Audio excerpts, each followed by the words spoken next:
लेकिन जब देश के लोगों को लगता है कि साहब बदलने के लिए कोई और उपाय नहीं है, उनका न्यायपालिका में भरोसा नहीं है, उनका कार्यपालिका में भरोसा नहीं है, उनका सदन में भरोसा नहीं है, तो वो राजनीति में आने की बात करते हैं। वो सोचते हैं कि राजनीति में आकर हम कोई क्रांति कर देंगे, देश को बदल देंगे।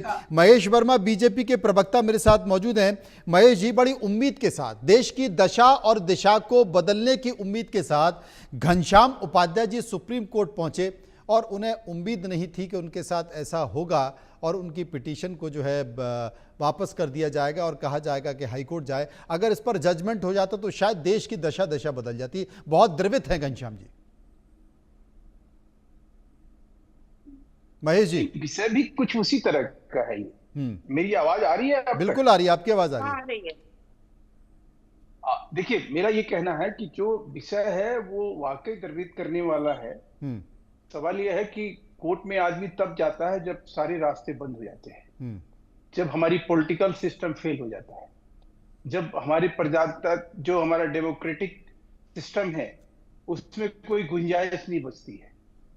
अब आदमी करे क्या? सवाल है कि आज की डेट में जो महाराष्ट्र में हो रहा है वो संविधान का, गांधी का, नेहरू का, इन सबका अपमान है। और उस पर मौन किसने साधा हुआ है? उस मौन स्वीकृति कौन वहां दे रहा है? ये समझने की बात है। हमने तो वहां कहा नहीं। सरकार तो आपकी जो है उद्धव ठाकरे, आपकी सरकार है। उद्धव ठाकरे क्या बात है? नहीं, हमारी सरकार जो है निश्चित रूप से सरकार है, लेकिन क्या एक शब्द भी शरद पवार जी की तरफ से आया कि ठाकरे बंधु शरद पवार जी कहां से बीच में आ गए? आह्वान के हम विरोध में हैं। आपकी सरकार है, आप 1928 में जिस, पवार साहब इसमें देखिए लेंगे? मैडम, मैं बहुत आदर आपका करता हूँ। मैं बहुत आदर महेश जी को अपनी बात एक बार कह दें तो फिर चर्चा करेंगे। बोलिए, पर मतलब आउट ऑफ मैं बहुत आदर और रिस्पेक्ट करता हूँ। प्लीज, पवार साहब बीच में डाल रहे हो।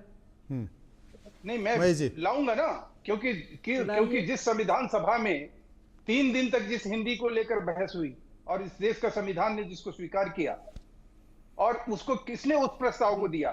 सी राजगोपालाचारी ने दिया, जो कि तमिलनाडु के प्रथम मुख्यमंत्री थे। उनका यह प्रस्ताव अनुमोदित किसने किया? महात्मा गांधी का समर्थन मिला। महात्मा गांधी ने क्या कहा कि हिंदी एक ऐसी भाषा है जो पूरे राष्ट्र को पिरोती है। उसका जब अपमान कोई आदमी करे, उस पे राष्ट्रवादी के नाम से एक पार्टी बनी हुई है, राष्ट्रवादी कांग्रेस पार्टी, उसके प्रमुख के नाते क्या शरद पवार जी की ड्यूटी बनती नहीं है कि अपने जो अलायंस पार्टनर है उनको इस बात के लिए रोके और टोके? क्या कांग्रेस जो है मूक बनी रहेगी? गांधी जी और नेहरू जी और संविधान हाथ में लेकर घूमते रहने वाले लोगों को कहीं दिखाई नहीं देगा कि संविधान सभा ने जिस चीज को अंगीकार किया, नेहरू जी ने जो हिंदी को लेकर आजादी के पहले दिन, अभी आजादी हम 15 अगस्त मनाएंगे, और उस 15 अगस्त को वो लाल किला के प्राचीर से उन्होंने क्या कहा? जी जी, कि आज जो है हिंदी में दिया गया मेरा भाषण, हमारे ये उद्गार कहीं पूरे देश को कहीं एक नया संचार और ऊर्जा भरने का काम करेगा। तो सवाल यह है कि इन सब चीजों का आज तिरस्कार हो रहा है या नहीं हो रहा है? मतलब आपका ये कहने का मतलब है कि जितने भी लोग इस वक्त विपक्ष में बैठे हैं वो चुप्पी साधे क्यों बैठे हैं? उन सबको एकत्रित होकर ये कहना चाहिए कि साहब राज ठाकरे और उद्धव ठाकरे क्या कर रहे हैं। मेरे साथ नसीम खान पूर्व मंत्री, एक बार उनके पास चलेंगे। नसीम साहब, ये मराठी के मुद्दे पर ये जो मचमच चल रही है मुंबई में, इस पर आपकी राय क्या है? आरक्षण की ऐसा हो रहा है कि मुस्लिम लोग मराठी बोलते नहीं। देखिए, भाषा सभी को, हर भाषा पे, देश में बहुत सारी भाषाएं हैं और हर भाषा पे लोगों को गर्व है। और चाहे मराठी हो, हिंदी हो, सभी भाषा हमारी बहुत ही प्रिय हैं। एक दूसरे को जोड़ने का काम भाषाओं के माध्यम से किया जाता है। भाषा के नाम पर वाद और विवाद नहीं होना चाहिए। कोई भी भाषा का जबरी उपयोग करवाने का जो चल रहा है वो गलत है। नहीं, लेकिन क्या हिंदी भाषा तीसरी भाषा होनी चाहिए, आप ये मान रहे हैं? देखिए, हिंदी देश की बहुसंख्य राज्यों में बोली जाती है। हिंदी हमारी राष्ट्रीय भाषा जरूर है। हिंदी भाषा को लेकर और महाराष्ट्र में मराठी भाषा को लेकर जो वाद विवाद पिछले दिनों महाराष्ट्र की सरकार ने पैदा किया है, वो पैदा नहीं करना चाहिए, वो होना नहीं चाहिए। हिंदी का सम्मान अपनी जगह पे है और मराठी हमारी महाराष्ट्र की राज्य भाषा है, उसका मान सम्मान बना रहना चाहिए। तो इस विवाद को पैदा करने का काम, इस विवाद को बढ़ाने का काम भारतीय जनता पार्टी की महाराष्ट्र की सरकार ने ही किया है। ये करने की जरूरत नहीं थी उनको। भाषा हर अलग अलग भाषा भाषियों के बीच में विवाद पैदा करने का जो, और देखिए विवाद कहां से कहां पहुंच गया नसीम साहब, कि एक ऐसा मुद्दा आ रहा है कि अब यूपी में मराठी भाषा सिखानी चाहिए, ये मांग भी शुरू हो गई। देखिए ये सारी बातें, भाषाएं सभी, मैंने जैसे कहा कि ये भाषाएं सभी, ये तो राजकीय तौर पर लोग इस तरह के उपयोग करते हैं कि वहाँ क्यों ये भाषा नहीं है, दूसरे राज्यों में ये भाषा क्यों नहीं है। हर राज्य की अपनी अपनी भाषाएं होती हैं और हर भाषाओं का सम्मान करना चाहिए। हमारा देश बहुभाषी और बहुधर्मीय देश रहा है, हमारे देश की एक बड़ी संस्कृति रही है और ये सारी चीज़ें हमारे देश को विरासत में मिली हैं। तो इन सभी चीजों का मान और सम्मान अपनी जगह पे बना रहना चाहिए। नहीं तो क्या राज ठाकरे जो मारपीट कर रहे हैं, मारपीट की भाषा कर रहे हैं, लगातार ऐसा व्यवहार कर रहे हैं, ये ठीक है? नहीं, मारपीट की भाषा का समर्थन कांग्रेस पार्टी कभी नहीं करती है। हाँ। जैसे मैंने पहले कहा कि हर भाषा का सम्मान होना चाहिए। हाँ। उसी तरह से मराठी का सम्मान भी होना चाहिए और हिंदी हमारी देश की राष्ट्रीय भाषा है, उसका भी सम्मान बना रहना चाहिए। महेश जी मैं आपके पास आ रहा हूँ, उपाध्याय जी के पास आ रहा हूँ, लेकिन शोएब सिद्दीकी रह गए। एक बार उनकी प्रतिक्रिया भी लेते हैं। शोएब सिद्दीकी, आपकी राय? अनम्यूट कर लीजिए, आपकी आवाज नहीं आ रही। सर हाँ, आई आवाज है? जी आपकी आवाज आ रही, हाँ बताइए। जी जी, खैर बहुत देर कर दिया आपने, लेकिन कोई दिक्कत नहीं है, सब देर है लेकिन दुरुस्त है। जी जी जी जी, नहीं कोई दिक्कत नहीं है। मैं एक पैगाम लेके पहुंचता हूँ कि अच्छा पैगाम पहुंचे। देखिए वहां पे मनोज भाई, देखिए ऐसा है हाँ। कि चूंकि घनश्याम भाई बैठे हमारे सीनियर एडवोकेट हैं, मैं कुछ सीखने की तरफ से बैठता हूँ। मैं आपको एक बात बता दूं, देखिए होता क्या है, जब मामले बहुत गंभीर हो जाते हैं तो सुप्रीम कोर्ट के पावर है कि वो डायरेक्ट सुन ले।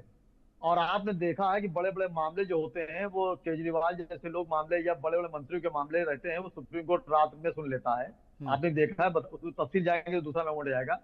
उन्होंने किस वजह से बैक कर दिया कि हाईकोर्ट जाइए, कहा तो सही, चूंकि सुप्रीम कोर्ट कहेगा तो मानना पड़ेगा, हाईकोर्ट जाना चाहिए, लेकिन वो चाहते तो सुन लेते, सीरियस लेते मैटर को। तो अब बात यहाँ पर आई है, देखिए सिर्फ मनोज भाई यहाँ पर सियासी जमीन तलाशने की बात है इसमें बस। और यहाँ पे मैं सीएम वहां के जो है फर्नांडिस जी, उनसे मेरी गुजारिश रही, आप बताइए, एक छोटी सी मिसाल है, जब सांप जो है लाठी मांग रहा हो और आप बांसुरी बजाएंगे तो वो आपके पैर पे काट के चला जाएगा। वहां पर आप देखिए न्यायपालिका कहीं ना कहीं कार्यपालिका पे ही निर्भर रहती है। अगर वो ऑर्डर भी करेंगे सख्ती से पेश आइए, तो किसको करना पड़ेगा? सीएम को करना पड़ेगा। तो सीएम जी को एक्शन बहुत पहले लेना चाहिए था कि जिस तरह की ये वारदात छोटी छोटी हो रही थी, करते करते आज तक बड़ा स्वरूप ले लिया उन्होंने। अब जैसे लोग कह रहे हैं कि कोई पार्टी नहीं बोल रही, बिल्कुल सही कह रहे हैं लोग, वहां पर ऐसा नहीं है। महाराष्ट्र में अगर लोग कह रहे हैं कि महाराष्ट्र उनकी राष्ट्रभाषा, बिल्कुल सही है, मातृभाषा भी कह सकते हैं महाराष्ट्र को, लेकिन इसका मतलब यह थोड़ा कि हम दूसरी भाषा को खराब कर देंगे। लेकिन मेरी गुजारिश भी रहेगी, कांग्रेस हो चाहे एनसीपी हो चाहे समाजवादी हो, कोई भी हो, सबको लब्बाई कह के इसकी मुखालफत करनी चाहिए थी, लेकिन किसी ने नहीं करी। सबने कहीं ना कहीं वोट बैंक की सियासत को मंजरेआम पर न लाने के लिए अपनी जमीन तलाशी कि इस पछड़े हम न पड़े। बिल्ली के गले में घंटी बांधे कौन, हर चूहा पीछे हट रहा है और बिल्ली ऐश कर रही है। यहाँ मसला यहाँ पर ये है कि जैसे अभी आपने कहा यूपी में कहा जाए महाराष्ट्र को सिखाया जाए, तो महाराष्ट्र में हिंदी सिखाती है, पर हिंदी हमारी राष्ट्रभाषा है, कुछ लोग कहते हैं राजभाषा है। हिंदी में आप देखिए बॉलीवुड में जितनी भी फिल्में बनी 1933 से, जो गूंगी फिल्में थी, उसके बाद 1937 में जब बोलने वाली फिल्म बनी तो हिंदी में बनी। और महाराष्ट्र में आप देखिए अरबों रुपए, कितना बड़ा बाजार है। अब तो दक्षिण भारत की फिल्में हैं जो हिंदी में डब होकर आ रही हैं, वो अरबों रुपए का बिजनेस कर रही है, व्यापार कर रही है। मनोज भाई, आप यकीन जानिए कि वहां पे जो ये माया नगरी है, वहाँ अरबों रुपए डेली टर्नओवर गवर्नमेंट इसी लेती है। लोग यहाँ से, लखनऊ से, पूरे हिंदुस्तान से जाते हैं कि आइए बैंड स्टैंड चले, सलमान खान का घर देख लें। महेश जी कुछ कह रहे थे, समय कम, महेश जी कुछ कह रहे थे। जी जी, तो इस तरह सस्ती शोहरत पाने की इस तरह बात ना करें, जल्दी संक्षिप्त और ये जल्द से जल्द रोका जाए। मैं चाहता हूँ जल्द से रोका जाए, पाबंदी की जाए। आपने उनसे सवाल दागा और आपने सवाल जो उनसे पूछा, उन्होंने उसका जवाब न देकर उन्होंने बात घुमाने की कोशिश करी। सवाल ये है कि हिंदी राजभाषा है, आप इसको स्वीकार करते हैं? हिंदी का जिस तरह से वहां विरोध हो रहा है, सवाल है कि हम फेल हो गए, मान लीजिए देवेंद्र फडणवीस वहां फेल हो गए, इसका मतलब यह है कि आप चुप रहेंगे? आप ठाकरे बंधुओं के आह्वान को, अभियान को, उनके आंदोलन के, उनके कुकृत्य को कहीं मौन समर्थन करेंगे क्या? मजाक ये है कि आप नहीं, उपाध्याय जी, आप सरकार को उसमें जिम्मेदार मानते हैं कहीं?